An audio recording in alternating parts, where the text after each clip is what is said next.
राजा परीक्षित कलयुग के प्रथम राजा बने। और राजा परीक्षित ये कौन थे? राजा परीक्षित उत्तरा के पुत्र, अभिमन्यु के पुत्र। एक दिन राजा परीक्षित भ्रमण करने निकले कि मेरी प्रजा किस प्रकार का व्यवहार कर रही है, किस प्रकार का रहन सहन है।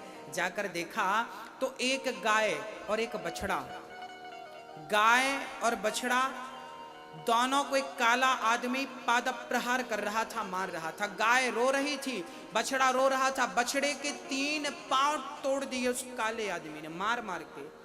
एक पांव से बछड़ा खड़ा है और मां को देखता जा रहा है, रोता जा रहा है। राजा परीक्षित ने इस दृश्य को देखा, टूट पड़े। मूर्ख कौन है तू? मेरी गाय मेरे बछड़े को मारने वाला, अभी तुझे मौत के घाट उतारता हूं। तलवार निकाली, उस आदमी की तरफ बढ़े। वो आदमी चरणों में गिर पड़ा, महाराज मेरा नाम कलयुग है। कौन था वो? कौन था वो? कलयुग था। कलयुग ने गाय को बछड़े को मार मार कर निकाल दिया। परीक्षित ने कहा तुमने गाय बछड़े को क्यों मारा? कलयुग बोला जहां गाय रहती है कलयुग वहां रह नहीं सकता, इसलिए गाय को पहले मैं निकाल रहा हूं ताकि मैं अपना राज्य स्थापित कर सकूं। याद रखना मेरी माँ, पहले के लोग गाय पालते थे, जहां गाय होती थी वहां गोविंद होते थे। हाँ, जहां गाय का गोबर होता था वहां बहुत सारी बीमारियां नहीं होती थी पहले। अच्छा, आज के 50 साल पहले इतने हॉस्पिटल कहां थे, इतने डॉक्टर कहां थे? क्यों नहीं थे? क्योंकि इतनी बीमारियां नहीं थी, क्योंकि घर घर गाय हुआ करती थी, गोबर की खुशबू हुआ करती थी। उससे क्या होता था, जहां गाय और गोबर होता है ना वहां पर बीमारियां, टीबी जैसी बीमारियां हो तो गाय के गौशाला में सोना शुरू कर दीजिए, 15 दिन के अंदर टीबी समाप्त हो जाएगी। डॉक्टरों ने बड़े रिसर्च किए हैं गाय के गोबर में, गाय के मूत्र में पंचगव्य की बड़ी महिमाएं हैं। आपको पता है कि नहीं, मुझे नहीं पता। पहले गाय पालते थे, जहां गाय होती थी वहां व्यभिचार नहीं होता था, वहां शराब नहीं होती थी। अच्छा, पहले के जमाने में, आज के 20, 25, 50 साल पहले क्या इतनी शराब लोग पीते थे? हाँ ना बोलो, नहीं पीते थे, क्योंकि पहले गाय का दूध पीने की आदत थी, छाछ पीने की आदत थी। अब गाय नहीं है, दूध नहीं है, छाछ नहीं है तो शराब पीते हैं। पहले गाय पालने का फैशन था, आजकल कुत्ते पालने का फैशन है। मैडम कुत्ते की टट्टी साफ करती है, शर्म नहीं आती। गाय का गोबर उठाने में इनको हाथ खराब होते हैं। और कुत्ता, बड़ी बड़ी मैडम कुत्ते को घुमाने ले जाते हैं। यही तो कलयुग है। गाय को निकाल रहा है कलयुग, निकालो, और कुत्ते को घर में पाल रहे हैं लोग। इनकी बुद्धियां भ्रष्ट हो चुकी हैं। आजकल तो कुत्ते बड़ी बड़ी गाड़ी में घूम रहे हैं, और आप लोग और हम लोग क्या बिस्किट खाते होंगे जो कुत्ते खा रहे हैं? हम लोग, आप लोग क्या कपड़े पहन रहे होंगे जो कुत्ते पहन रहे हैं? बड़े ठाठ हैं। एक सज्जन बोले गुरुजी हमारा कुत्ता बड़ा ईमानदार है। हमने कहा तुम्हारे दादाजी ही तो हैं, ईमानदार क्यों नहीं रहेंगे? अरे हमारे दादाजी। हमने कहा हाँ, तुम्हारे दादाजी जब मरे थे ना तो घर का चिंतन करते करते मरे थे। घर का क्या होगा, घर का क्या होगा, घर का क्या होगा, घर का क्या होगा। भगवान ने कहा अच्छा तुम घर का चिंतन करते करते मर रहे हो, घर का कुत्ता बना के भेज दिया, अब ताकते रहो घर को। गाय की सेवा करने की परंपरा रही है। कहते हैं गाय का खुर, गाय के चरण जहां पड़ते हैं वो घर पवित्र हो जाता है। जब नया घर आप बनाते हैं ना तो पंडित जी गृह प्रवेश कराते हैं। कहते हैं गृह प्रवेश में सबसे पहला प्रवेश गाय का होता है। जिस घर में, नए घर में गाय का प्रवेश होता है वो घर रहने के योग्य होता है, वो घर शुद्ध होता है। और जिस घर में गाय ने अपने चरण नहीं रखे वो घर रहने के लायक नहीं है, वो भले सोने चांदी का क्यों ना हो।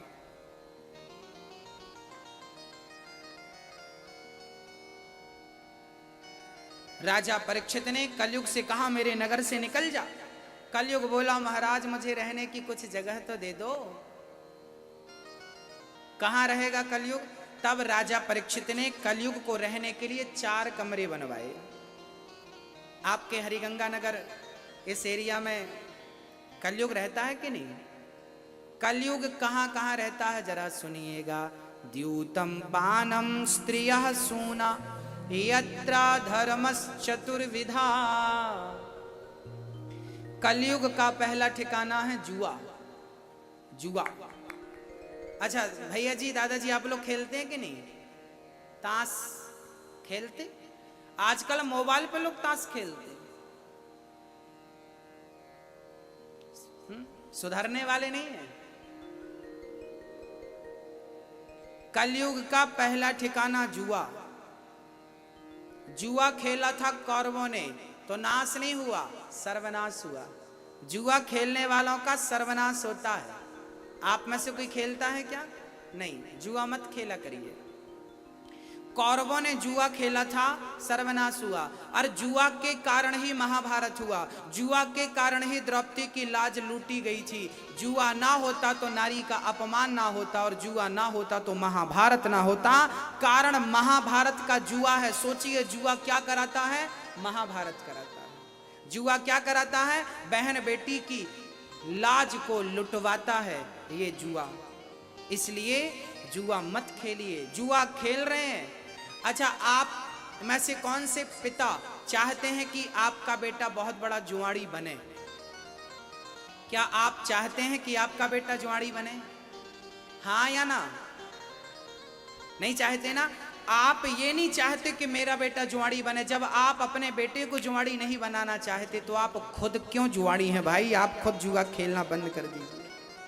कलयुग का प्रथम स्थान जुआ है। आपके नगर में खेलते हैं कि नहीं जुआ? सबसे ज्यादा जुआ बूढ़े लोग खेलते हैं, और अकेले बूढ़े नहीं खेलते, बच्चों को बुलाते हैं, तुम भी खेलो, तुम भी खेलो। एक दादाजी से हमने कहा, दादाजी आप जुआ खेल रहे हैं? अरे महाराज जी टाइम पास कर रहे हैं, जुआ नहीं है। हमने कहा टाइम पास क्या करोगे? अब तो टाइम आपको ही पास करने वाला है, आप क्या टाइम पास करेंगे? टाइम तो अब आपको ही पास करेगा। इसलिए जो समय बचा है जुआ नहीं, कीर्तन करिए। पहले के दादाजी बच्चों का हाथ पकड़ के मंदिर ले जाते थे। आजकल के दादाजी बच्चों को गोद में बिठाते हैं और सामने पत्ते होते जुआ हो, और नाती गोद में बैठा है। बताइए दादा बच्चे के संस्कार के साथ कितना बड़ा खिलवाड़ कर रहे हैं। ऐसे दादाजी को तो डंपर में भर के सीधे हरिद्वार भेजना चाहिए, और गंगा जी में विसर्जन। वहां रहेंगे, वहां भी खेलेंगे। इनका तो ना रहना ही अच्छा है। इनका रहना अच्छा नहीं है। बिच्छू रहेगी तो डंक मारेगी, गाजर घास रहेगी तो वो नुकसान करेगी। ये भी गाजर घास है। ये जहां रहेंगे जुआ खेलेंगे, इसलिए इनको गंगा जी में विसर्जन कर दो। हम तो कहते हैं अपनी आदत को विसर्जन कर दो, जुआ खेलने की आदत को। नहीं तो खुद विसर्जित हो जाओगे, जल्दी से सर्वनाश करके और जाओगे। द्यूतम, कलयुग का पहला ठिकाना जुआ। दूसरा ठिकाना पानम, बोले तो शराब। जहां शराब है वहां कलयुग है। शराब पियोगे तो नाश नहीं होगा, सर्वनाश की व्यवस्था। आप लोग पीते तो नहीं है? एक सज्जन हमारे पास आए, महाराज जी आप भी पियो। गरम गरम ले आए गिलास में। हमने कहा क्या है? बोले अंगूर की निकाली, ताजी ताजी, पी लो। हमने कहा पिएंगे तो क्या होगा? बोले 12 घंटे ऐसी मस्ती चढ़ेगी, उतारी नहीं उतरेगी। हमने कहा फिर 12 घंटे बाद क्या करेंगे? बोले दूसरा पैक चढ़ा लेना। हमने कहा फिर उतर जाएगा, क्या करेंगे? बोले तीसरा पैक चढ़ा लेना। बोला हमारी दुकान से आपके लिए फ्री, जितना चाहे पियो। हमने कहा साहब हम पीते तो हैं, पर तुम्हारी वाली नहीं पीते, क्योंकि तुम्हारी वाली 12 घंटे में उतरती है। हमने एक बार ऐसी पी रखी है कि एक बार ही पीनी पड़ती है, जन्म जन्म तक नहीं उतरती वो। जाम पर जाम पीने से क्या फायदा? रात बीती उतर जाएगी। हरि नाम का जाम पी ले बंदे, तेरी जिंदगी सुधर जाएगी। जिंदगी को सुधारना है तो राम नाम का प्याला, कृष्ण नाम का प्याला पियो, जिससे कल्याण होना। ये वाली तो रात बीती उतर जाएगी। आपकी वाली में दम नहीं है, हमारी वाली में बहुत दम है। ये इतनी मस्ती देती है आपको। मीराबाई ने इसी को पिया था। हाँ, आज तक हम लोग मीरा का नाम जपते हैं। आज तक हमने मीरा को याद किया है, और मीरा, हम मर जाएंगे फिर भी मीरा भक्तों के हृदय में जिंदा रहेगी। स्वामी विवेकानंद जी ने यही प्याला तो पिया था, तुलसीदास जी ने यही प्याला पिया था, कबीरदास, सूरदास, रैदास भक्त नरसिंह मेहता ने यही प्याला तो पिया था, आज तक भक्तों के हृदय में जिंदा है। और आप जो पीते हैं किसी गंदी नाली में पड़े हुए मिलेंगे ये लोग। आपकी वाली अच्छी नहीं है इसलिए छोड़ दो, हमारी वाली पियो। राम नाम का प्याला पियो, कृष्ण नाम का प्याला एक बार पी लो तो काम बन जाए। भक्तों, जहां शराब है वहां कलयुग है। शराब क्या है? बुद्धि भ्रष्ट कर देती है। शराब क्या करती है? बुद्धि को शून्य कर देती है। इसलिए शराब मत पीजिएगा। सोचने समझने की जो क्षमता है ना, शराब उसे समाप्त कर देती है। आप में से कोई पीता तो नहीं है? अच्छा, कितने लोग पीते हैं? हाथ उठाओ। एक भी नहीं पीता। भोपाल के लोग अच्छे हैं, एक भी नहीं पी रहे। अच्छा, जो नहीं पीते वो हाथ उठाएं। दादाजी आप नहीं उठा रहे हो? वहां चश्मा लगाया। चढ़ाते हो कभी कभी क्या? चलिए, अच्छा है आप नहीं पीते, ये विशेष कृपा है मेरी ठाकुर जी की, गोविंद की आप पर। कलयुग का दूसरा ठिकाना शराब, तीसरा ठिकाना द्यूतम पानम स्त्रिया, चरित्रहीनता। जहां व्यक्ति चरित्र से गिरा, पुरुष हो या स्त्री हो, चरित्रहीन लोग जहां होते हैं वहां भी कलयुग होता है। इसलिए चरित्र का ख्याल रखिए। और सूना अर्थात मांस, अंडा। आप में से कितने लोग हैं जो अंडे खाते हैं? जो खाते हैं हाथ उठाओ। जो अंडा खाता हाथ उठाओ ईमानदारी से। बच्चा, आप बेटा आप खाते हो अंडा? अंडा खाते हो आप? आप खाते हो? आप नहीं खाते? अच्छा, आप खाते हो अंडा? नहीं। आप अंडा खाते हैं? हाथ उठाओ। खाते हैं तो ये बच्चे खाते हैं अंडा। तो मम्मी खिलाती है कि पापा? पापा। ये छोटे छोटे बच्चे हैं, 4-5 साल के बच्चे हैं, पापा अंडा खिलाते। ले बेटा अंडा खा। अच्छा बेटा, आप अपने पापा से एक प्रश्न करना, पापा से कहना कि अंडा क्या है। अरे मुर्गी का बच्चा ही तो अंडा है। अंडे को ना छेड़ा जाए तो अंडे के अंदर से क्या निकलता है? बच्चा निकलता है कि नहीं मुर्गी का? सोचिए, आप किसी के बच्चे को खा रहे हैं। अंडा खाना मतलब किसी मुर्गी के बच्चे को खा लेना। आप अभी से बच्चों के संस्कार बिगाड़ेंगे। यही बच्चे बड़े होकर जब तुम्हारी पीठ में लाठियां बरसाएंगे ना, तो बिल्कुल मत रोइएगा। संस्कार मां बाप से ही बनते और बिगड़ते हैं। हाँ, मुर्गी के बच्चे को आप खा जाते हैं, आपको लज्जा नहीं आती? क्या दाल नहीं है, रोटी नहीं है, सब्जी नहीं है, 56 भोग नहीं है खाने को? क्या अंडा खाते हैं आप लोग? अपना धर्म भ्रष्ट करते हैं आप। हाँ, अंडा मुर्गी मछली खाने वालों के हाथ का कोई पानी पी ले तो उसकी बुद्धि भ्रष्ट हो जाए। इसलिए इन लोगों से दूर रहना चाहिए। अंडा खाने वालों से यदि आपने एक गिलास पानी पी लिया तो आपकी बुद्धि में भी उसका प्रभाव पड़ जाएगा। इसलिए पहले के लोग खान पान शुद्ध रखते थे। जाति छुआछूत नहीं था हमारे देश में। जाति किसी भी जाति के हैं आप, हमें फर्क नहीं पड़ता। हमें आपसे जाति का छुआछूत नहीं है, परंतु आप अपने कर्मों से गिर गए हैं तो आप च्युत हो गए हैं। आपके हाथ का पानी कौन पिएगा? आप भले जाति के ब्राह्मण हैं, परंतु आप गलत कर रहे हैं तो आपके हाथ का कोई पानी पिएगा तो उसकी बुद्धि भ्रष्ट हो जाएगी। जाति के क्षत्रिय हैं, यदि आप अपने धर्म से गिर गए हैं तो आपके हाथ का कोई पानी पिएगा तो उसकी बुद्धि भ्रष्ट हो जाएगी। आप जाति के वैश्य हैं, आपके हाथ का कोई पानी पिएगा तो उसकी बुद्धि भ्रष्ट हो जाएगी। आप जाति के शूद्र हैं, आपके हाथ का कोई पानी पिएगा तो क्या होगा? यदि आप अपने धर्म से च्युत हो गए हैं तो आप अपवित्र हैं, और यदि आप अपने धर्म में अडिग हैं तो सबरी शूद्र जाति की थी, उस सबरी के जूठे बेर भगवान ने खाए, क्योंकि वो धर्म परायण स्त्री थी। यदि आप धर्म से जुड़े हैं, सत्कर्म से जुड़े हैं, सत्संग से जुड़े हैं, खान पान आपका अच्छा है, व्यवहार संस्कार अच्छे हैं, तो आपके हाथ का भोजन कर लेना चाहिए। और यदि आप अपने धर्म से गिर गए हैं तो आपके हाथ का पानी भी नुकसानदायक है। बस ये समझिए। हाँ, इसलिए अपने धर्म की रक्षा आपको ही करनी पड़ेगी। धर्मो रक्षति रक्षिता, पड़ोसी करने नहीं आएगा।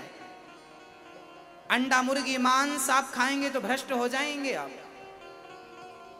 इसलिए अभी भी वक्त है, गलत मत करिए। किसी अच्छा, एक मछली, मरी हुई मछली मैं आपके सामने रखता हूं, क्या मरी हुई मछली को आप जिंदा कर सकते हैं? हाँ या ना?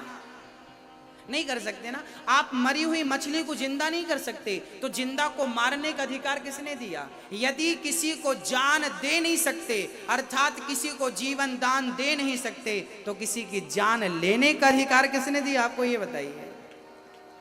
लेने का अधिकार है आपको। यदि आप किसी को जिंदा कर सकते हैं तो ठीक है, ठीक है कि आप भी किसी के प्राण ले लो, पर आप, इसलिए कहता हूं, राजा परीक्षित ने कलयुग को 4 कमरे बनवाए। 5वां कमरा बनवा, 5वां कमरा क्या था? बोले 5वां था स्वर्ण गोल्ड।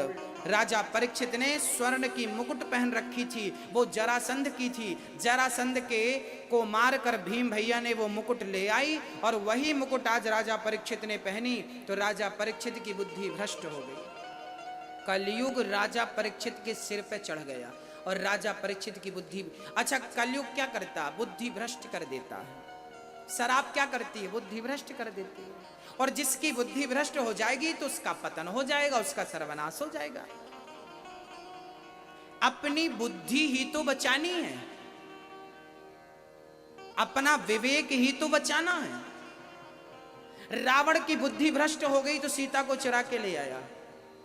हाँ, जब भगवान दंड देते हैं ना तो बुद्धि भ्रष्ट कर देते हैं। विनाश काले विपरीत बुद्धि।